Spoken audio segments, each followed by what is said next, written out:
periocular atau periorbital hyperpigmentation gitu sebutannya. Jadi itu adalah kondisi di mana terjadi penggelapan Mhm. atau, perubahan warna di sekitar mata. Entah itu di bawah mata, entah itu sampai ke palpebra atau di kelopak matanya juga kan ada ya.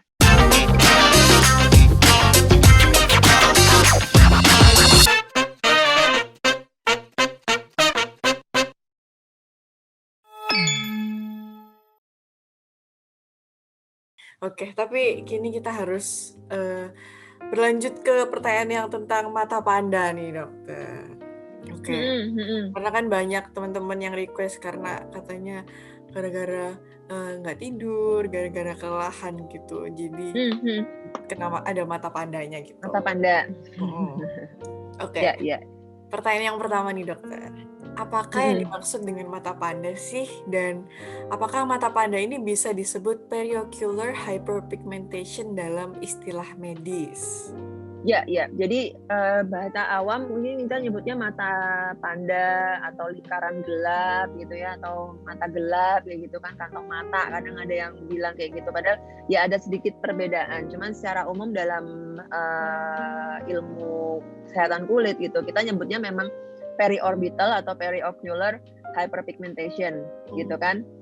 mhm, POH gitu, periocular atau periorbital hyperpigmentation gitu sebutannya. Jadi itu adalah kondisi di mana terjadi penggelapan mhm. atau, perubahan warna di sekitar mata. Entah itu di bawah mata, entah itu sampai ke palpebra atau di kelopak matanya juga kan ada ya, Iya kadang-kadang ada iya. yang gelapnya tuh sampai kelopak mata juga gitu. Nah itu sebutannya sama periocular, atau periorbital hyperpigmentation, atau ada juga yang bilang periorbital, melanosis. Ada juga yang bilang dark circles gitu kan. Ada Oh, yang iya. bilang infraorbital darkening kalau yang hitamnya cuma di bawah mata. Ada juga yang bilang infraorbital, discoloration, itu juga ada yang bilang gitu. Mmm, Jadi macam-macam sih sebutannya. Cuman heeh, di literatur sih seringnya disebutnya POH tadi ya, mmm, periorbital atau periocular, hyperpigmentation tadi, oke oke. gitu. Mhm. Yang berarti POH ini berarti, termasuk Mhm. penyakit ya, Dokter, ya? Kalau POH sih bukan penyakit ya, masih Mhm mhm. masih simptom sih karena, Simptom, oke. jadi cuma simptom aja Kak, bukan kayak jerawat yang tadi ya, memang dia Mhm gangguan gitu di situ kan. Karena di POH sendiri itu juga penyebabnya kan macam-macam, ada mhm. yang memang bawaan ya kan, ada yang memang Genetik ya? bawaan, ada yang memang proses, didapat tapi misalnya karena aging kayak Oh, gitu-gitu kan. Jadi iya iya. jadi sebenarnya gangguannya gangguan di ininya aja sih, di penampakannya aja, Mmm, gitu. mhm, oke oke. Mhm Nah, mhm POH ini, gimana sih, Dok, kok mhm bisa mhm terjadi gitu? Nah, terus, mhm kan tadi kan ada macem-macem tuh, itu bisa nggak sih dibeda-bedain gitu? Jadi mhm cara mhm. bedainnya tuh gimana sih? Oke, jadi kalau untuk, si POH ini memang ada macam-macam tadi pertama adalah macam-macam banget pemicunya atau penyebabnya. Mhm, Penyebab lah kita ngomongnya ya, karena yang awal mulanya gitu. Jadi penyebabnya ini ada banyak, ada yang endogen, ada yang eksogen. Yang mmm, endogen ini biasanya memang bawaan nih, bawaan badannya, antara memang kontur mukanya seperti itu, atau mungkin ada, alergi tertentu ya pada orang-orang atopi, itu kan area periorbitalnya gelap tuh karena ada iya. inflamasi ringan yang berulang, itu bisa juga.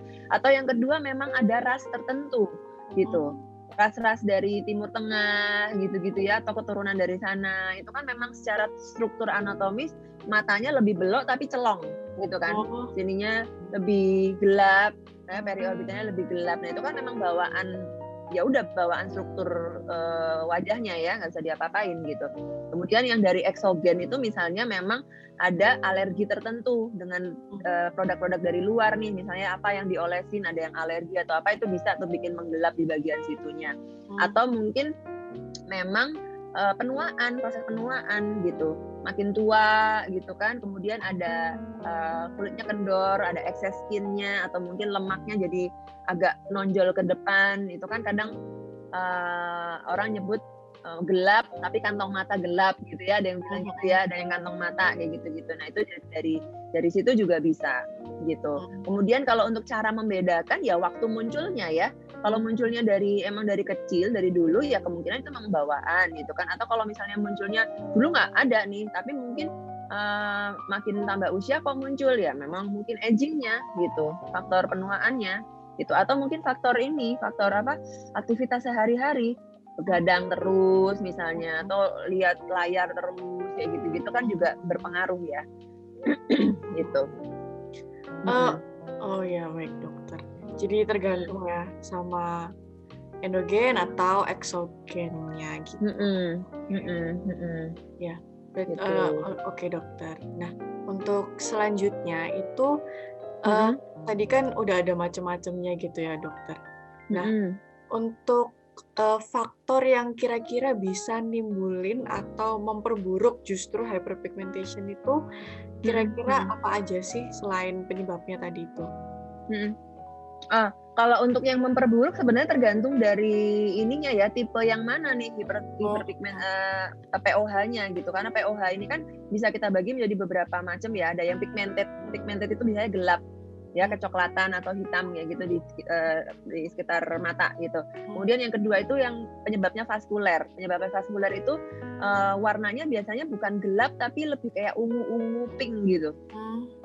Karena ada gangguan vaskuler di situ ya, keterlibatan vaskuler di situ. Biasanya yang vaskuler ini tanda-tandanya tuh kalau misalnya bangun tidur tuh kayak bengep gitu loh, kayak sembab gitu bawah matanya. Jadi agak-agak ngeping-ngeping gitu. Terus yang ketiga ya struktur tadi karena genetik ya. Kemudian atau misalnya penuaan makin tua tadi yang saya sebutkan di depan tadi, excess skin-nya berlebihan atau mungkin jadi lebih cowong kayak gitu-gitu, atau mungkin gabungan dari ketiganya itu, mix dari mungkin ada pigmented ada, strukturnya ada, kemudian ada vaskulernya juga, dua atau tiga diantaranya, atau gabung semuanya kayak gitu. Jadi kalau yang memperburuk ya biasanya memang faktor lifestyle ya, memperburuk tadi, entah itu pigmented, entah itu yang vaskuler atau yang structure tadi akan diperburuk dengan lifestyle yang nggak sehat gitu kan, sering begadang gitu kan, atau mungkin stres kayak gitu kan, stres atau mungkin faktor dehidrasi kulit gitu, kulitnya kering banget, nah bawah matanya jadi lebih gelap, makin kerutan-kerutan garis-garis halusnya muncul semua, bayangannya di bawah mata jadi lebih gelap gitu ya, lebih cowong kayak gitu. Atau mungkin misalnya diet yang berlebihan, diet ekstrim banget gitu, sampai fat-fatnya itu pada hilang semua, ada fat loss di sini, ya makin cowong jatuhnya, gitu. Itu bisa memperburuk. Oh begitu ya dokter, oke. Jadi bahkan sampai diet juga bisa ya dokter? Diet bisa, diet kalau yang sampai ekstrim banget, misalnya cuma makannya tuh cuma nasi sama air putih tok misalnya. Misalnya saking ekstrimnya kan, sampai kayak gitu ya, habis fat-fatnya gitu. Iya, oke baik dokter. Nah, untuk kira-kira kalau misalnya umur dokter, faktor umur itu biasanya bisa muncul di umur berapa sih buat POH ini? Tadi kan tergantung ya dokter, eksogen sama endogennya gitu. Kalau misalnya memang itu faktor genetik ya dari kecil ya, kan kelihatan tuh struktur muka tuh kan kelihatan dari kecil ya.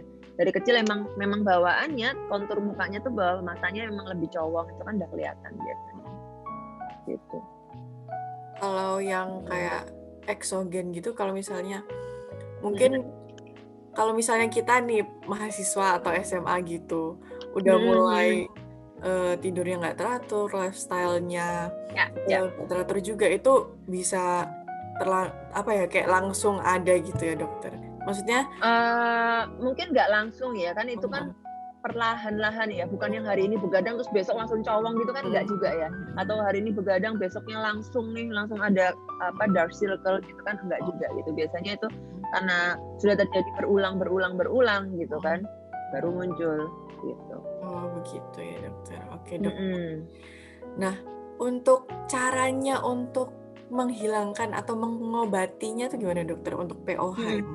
Kadang kan ada orang yang kayak pakai eye cream atau masker yang kayak ditaruh di bawah sini gitu. Ya.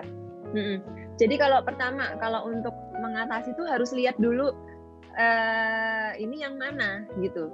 Ini yang memang bawaan atau memang tadi ya structure tadi, yang struktur mukanya, atau yang mungkin pigmented gitu ya. Kalau yang struktur ya kadang-kadang kalau cuma pakai dioles-oles ya mau diolesin apa juga nggak akan baik gitu kan. Cowongnya emang bawaan struktur mukanya ya nggak membaik juga gitu kan. Nah kalau yang mix mungkin ya memang dia bawaan tapi ada pigmentednya. Nah pigmentednya ini yang mungkin masih bisa diatasi gitu, dibantu dipudarkan dengan krim-krim gitu ya, atau mungkin tindakan-tindakan. Mungkin bisa cari eye cream yang ada vitamin C-nya, ada azelaic acid atau kojic acid atau alpha arbutin gitu-gitu boleh. Atau mungkin kalau mau yang lebih kuat ya mungkin pakai hidroquinone topical yang retinoic acid, tapi kan itu harus by prescription ya, harus dengan resep dokter, jangan sembarangan kayak gitu-gitu. Kemudian apalagi ya, niacinamide itu juga bisa digunakan untuk mengatasi yang pigmented. Kemudian kalau misalnya tipenya vaskuler gitu ya, dia sering kayak sembab bengep, warnanya agak-agak ungu pink kayak gitu, mungkin bisa dicari yang ada sifatnya itu sebagai vasokonstriksi, yang ada kafein mungkin ya, atau mungkin ada niacinamide itu masih bisa, azelaic acid juga masih bisa untuk tipe yang vaskuler gitu. Atau mungkin bisa ditambah dengan tindakan-tindakan berbasis energi gitu, kayak laser gitu kan, heat switch, NBX atau heat switch, Alexandrite laser itu masih bisa atau digunakan untuk membantu mengurangi warnanya tadi gitu. Tapi kalau yang tadi ya yang memang benar-benar jeblong cowong gitu, nah kalau mau cowongnya itu yang diberesin nggak bisa pakai topical, nggak bisa pakai yang dioles gitu, tapi harus yang pakai invasif atau semi invasif gitu. Mungkin pakai filler, mungkin pakai fat grafting kayak gitu-gitu. Atau yang kantong tadi ya, yang ngantong tadi, misalnya yang berkantong tadi, mau diolesin pakai apa juga kantongnya nggak akan hilang gitu. Mungkin kalau yang ngantong ya memang perlu tindakan kayak blepharoplasty gitu ya, diambil nih excess skinnya diambil, atau fat kelebihan lemaknya itu diambil gitu, direvisi gitu. Nah, itu jelas akan membaik sih kalau itu. Jadi tergantung kasus-kasusnya ya dokter ya. Iya, makanya harus dilihat dulu, karena kan sering, dok ini saya udah pakai eye cream, udah pakai eye patch, udah pakai ini itu, kok ini jeglongnya nggak hilang-hilang gitu. Wah ya, kalau jeglong tuh nggak bakalan hilang kalau cuma diolesin gitu. Kalau warnanya masih oke, masih lah bisa memudar. Tapi kalau jeglong, dia komplainnya tentang jeglongnya itu kan, berarti kan structure-nya ya. Nah itu kan nggak bisa tuh diatasi pakai cuma dioles-oles gitu. Itu racun TikTok juga ya dokter. Banyak juga yang bilang pakai eye cream ini. Iya, benar. Banget berarti ya. Oke dokter. Oke dokter, ini yang terakhir nih dokter. Kira-kira apa nggak sih kata-kata atau saran gitu untuk teman-teman yang lagi berjuang buat menghilangkan jerawat ataupun mata panda, dokter?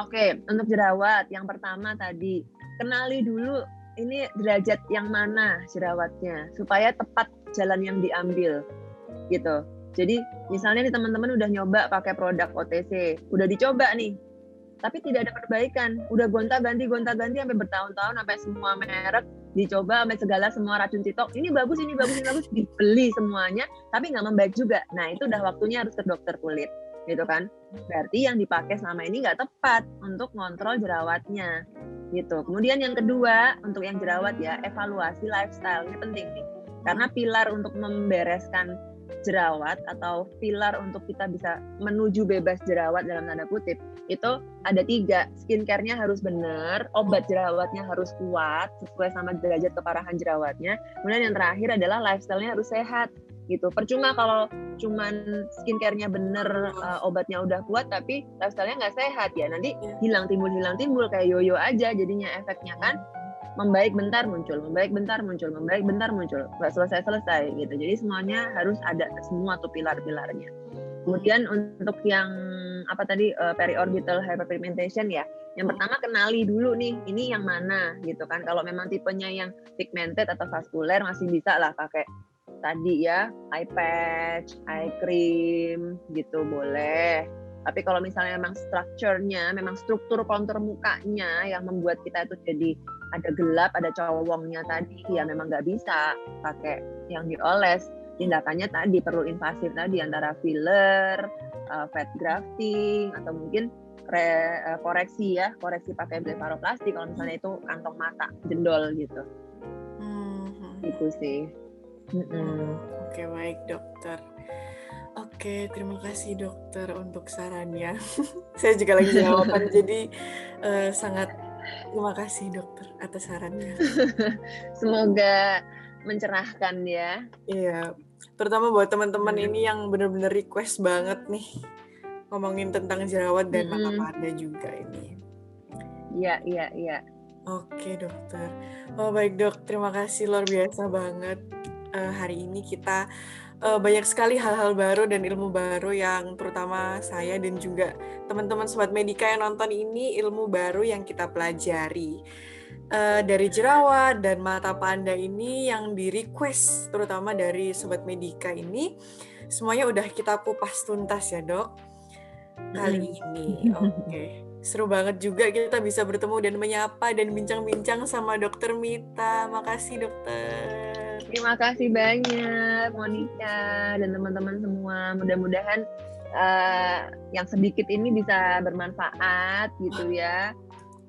Bisa berguna lah, arahannya harus gimana gitu. Seenggaknya ada sedikit gambaran. Iya. Luar biasa banget kok tadi penjelasannya dokter. Terima udah kasih. Lebih paham gitu. Oke. Iya, sekali lagi makasih banget dokter dan juga sayangnya sekarang segmen bakteri udah harus kita akhiri karena kita sudah membahas semuanya kali ini. Dan terima kasih juga buat Sobat Medika yang sudah menonton video ini dan juga jangan lupa like, komen, dan subscribe. Iya, saya Monica undur diri dan salam Widya Mandala.